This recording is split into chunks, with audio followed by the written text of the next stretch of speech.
दिल्ली में 10 अगस्त 2010 को जब दिल्ली में भी कांग्रेस की सरकार थी और केंद्र में भी कांग्रेस की सरकार थी, दिल्ली की लगभग 92 अनऑथराइज्ड कॉलोनीज में लगभग 1 दर्जन प्राचीन गांवों में ओजोन लगा दिया गया। ये 92 वो कॉलोनियाँ थी जिनको 24 मार्च 2008 को दिल्ली और केंद्र की सरकार ने नियमित कर दिया था, नोटिफिकेशन जारी हो गया था। जब इन अनऑथराइज्ड कॉलोनीज में रहने वाले लोगों ने और हम सभी ने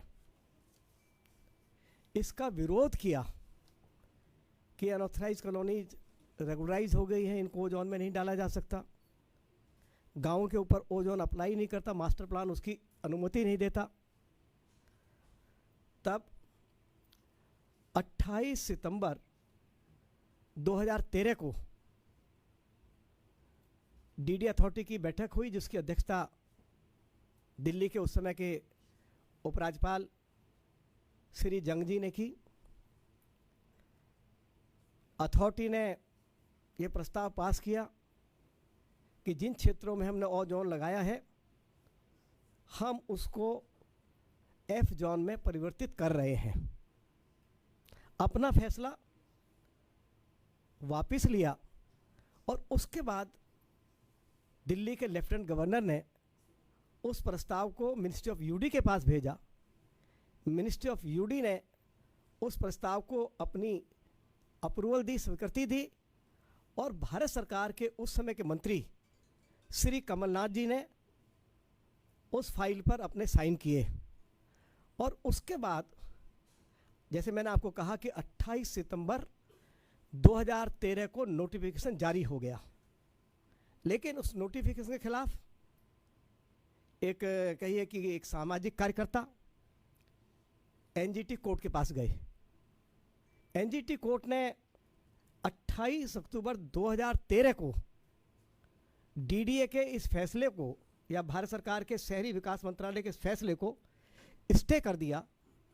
2 साल तक ये मामला एनजीटी कोर्ट में चला और जनवरी 2015 में एनजीटी कोर्ट ने इसको डिस्पोज ऑफ कर दिया और साथ में डीडीए को और भारत सरकार की एक प्रिंसिपल कमेटी को यह आदेश दिया कि डीडीए बाउंड्री फिक्स करे और प्रिंसिपल कमेटी जो है वो इस बात की जांच पड़ताल करे क्या जिन क्षेत्रों में पिछले 25 साल से फ्लड नहीं आया है उनको भी, उन क्षेत्रों को भी पहचान करे। प्रिंसिपल कमेटी की रिपोर्ट गांव और कॉलोनियों के पक्ष में आ गई। डीडीए ने डिमार्केशन कर दिया। 2022 में डीडीए ने, मेरे पास ये मैं आपको सारे सरकारी कागजात उपलब्ध करा दूंगा, हम अपनी तरफ से कुछ नहीं बोल रहे हैं। एक्सपर्ट कमेटी ने क्या कहा, प्रिंसिपल कमेटी ने क्या कहा, दिल्ली पुलिस ने क्या कहा, क्योंकि डीसीपी हेडक्वार्टर ने कहा कि जिन क्षेत्रों में ओजोन लगाया गया है यमुना से 3.5 किलोमीटर 4 किलोमीटर दूरी पर है। और एक जानकारी मैं आपको और देना चाहता हूं, मेरे पास वाइस चेयरमैन डीडीए का लेटर है, मेरे पास दिल्ली सरकार के साथ साथ डीडीए के डायरेक्टर प्लानिंग का आदेश की कॉपी है, जिसमें यह कहा गया है कि ओजोन गांवों के ऊपर अप्लाई नहीं करता है। गांव की जो आबादी है, चाहे वो लाल डोरा वाली आबादी है, चाहे एक्सटेंडेड लाल डोरा है, चाहे वो फिरनी वाली आबादी है, उस पर ओजोन अप्लाई नहीं करता। वो रेजिडेंशियल एरिया है और गांव के लोग उस एरिया के अंदर अपने मकानों की रिपेयर भी कर सकते हैं, रिकंस्ट्रक्शन भी कर सकते हैं। इसकी अनुमति डीडीए ने दी है और मास्टर प्लान का हवाला दिया है। लेकिन उसके बावजूद भी जगतपुर गांव में कुछ मकानों को तोड़ा गया, मैं आपको ये जानकारी भी देना चाहता हूँ कि कल हम लोग श्री मनोज तिवारी जी के साथ दिल्ली के ऑनरेबल लेफ्टिनेंट गवर्नर को मिले थे और सारे तथ्यों से उनको अवगत कराया था।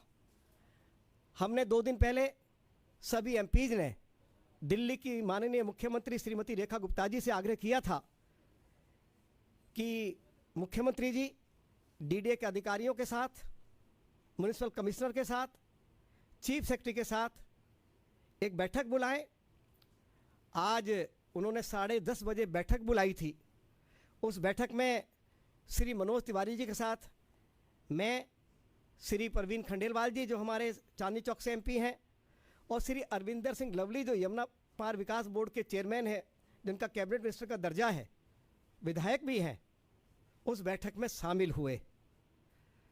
ये स्पष्ट हो गया है कि चाहे वो गांव हो चाहे अनऑथराइज कॉलोनीज हो, जो ये भ्रम फैलाया जा रहा है कि सारी कॉलोनियों को तोड़ दिया जाएगा, उजाड़ दिया जाएगा, भ्रमित होने की आवश्यकता नहीं है। पुरानी आबादी को टच नहीं किया जाएगा, कोई पुरानी आबादी का घर नहीं तोड़ा जाएगा। लेकिन यदि कोई नई कंस्ट्रक्शन करेगा तो डीडीए एमसीडी कार्रवाई करेंगे। नई कंस्ट्रक्शन पे पूरी तरह से दिल्ली हाई कोर्ट ने रोक लगाई हुई है।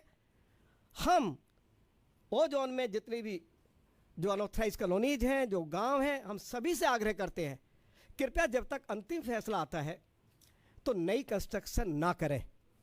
ये हम लोगों से अपील करने के लिए जा रहे हैं। आज दिल्ली के मुख्यमंत्री जी ने अधिकारियों को स्पष्ट आदेश दिया है, शायद दिल्ली सरकार की ओर से या एमसीडी की ओर से जो आज की बैठक हुई है उसकी जानकारी कि क्या निर्णय लिए गए हैं, उसके बारे में भी दिल्ली सरकार की ओर से कोई ना कोई जानकारी मीडिया को दी जाएगी। हम भारत के यशस्वी गृह मंत्री आदरणीय श्री नरेंद्र मोदी जी के प्रति बहुत आभारी हैं कि लगभग 40 साल के बाद दिल्ली में उन्होंने 1511 कॉलोनियों को नियमित किया, उनको मालिकाना अधिकार दिया, उनको रजिस्ट्री दी जा रही है। और देश के यशस्वी प्रधानमंत्री आदरणीय श्री नरेंद्र मोदी जी ने दिल्ली सरकार को, दिल्ली की मुख्यमंत्री श्रीमती रेखा गुप्ता जी को निर्देश दिया कि जिन अनऑथराइज कॉलोनीज को रेगुलराइज कर दिया गया है उनमें सभी बेसिक एमिनिटीज उपलब्ध कराई जाएं। मुझे इस बात की खुशी है, कल सोनिया विहार में दिल्ली की मुख्यमंत्री श्रीमती रेखा गुप्ता जी ने 150 करोड़ रुपया उनकी सरकार सीवर लाइन डालने पर खर्च कर रही है। श्रीमती रेखा गुप्ता जी की सरकार ने दिल्ली की अनऑथराइज कॉलोनीज में सभी तरह की बेसिक एमिनिटीज देने के लिए लगभग 2000 करोड़ रुपया उपलब्ध कराए हैं। सभी अनऑथराइज कॉलोनीज में विकास के कार्य तेजी से शुरू किए गए हैं। गांवों के लिए श्रीमती रेखा गुप्ता जी की सरकार ने पिछले 2 सालों में, क्योंकि अब दूसरा साल चल रहा है उनकी सरकार का, 2 सालों में उन्होंने 3000 करोड़ रुपया गांवों के विकास के लिए दिया है। इतनी बड़ी धनराशि कभी भी आज़ादी के बाद किसी सरकार ने गांवों के विकास के लिए नहीं दी। हम दिल्ली की मुख्यमंत्री श्रीमती रेखा गुप्ता जी के प्रति बहुत आभार व्यक्त करना चाहते हैं और सभी अपने उन लोगों को जिनकी कॉलोनियाँ ओ जोन में हैं, जिनके गांव ओ जोन में स्थित हैं, उनको भयभीत होने की ज़रूरत नहीं है, उनको भ्रमित होने की ज़रूरत नहीं है। उनके साथ न्याय किया जाएगा और जल्दी ही इन कॉलोनियों से और गांवों से ओ जोन हटाया जाएगा, जिससे कि इन कॉलोनियों को भी 1511 कॉलोनियाँ जिनको नियमित किया गया है उस सूची में सम्मिलित किया जा सके और इन कॉलोनियों के लोग भी बिल्डिंग बायलाज के मुताबिक अपना नक्शा पास करवाकर अपना घर बना सकें। ये जानकारी भी मैं आपको देना चाहता हूँ। आप सभी आए हैं, आप सभी का बहुत बहुत धन्यवाद। एक बार मैं ऑनरेबल लेफ्टिनेंट गवर्नर का और दिल्ली की ऑनरेबल चीफ मिनिस्टर का बहुत बहुत आभार व्यक्त करना चाहता हूँ।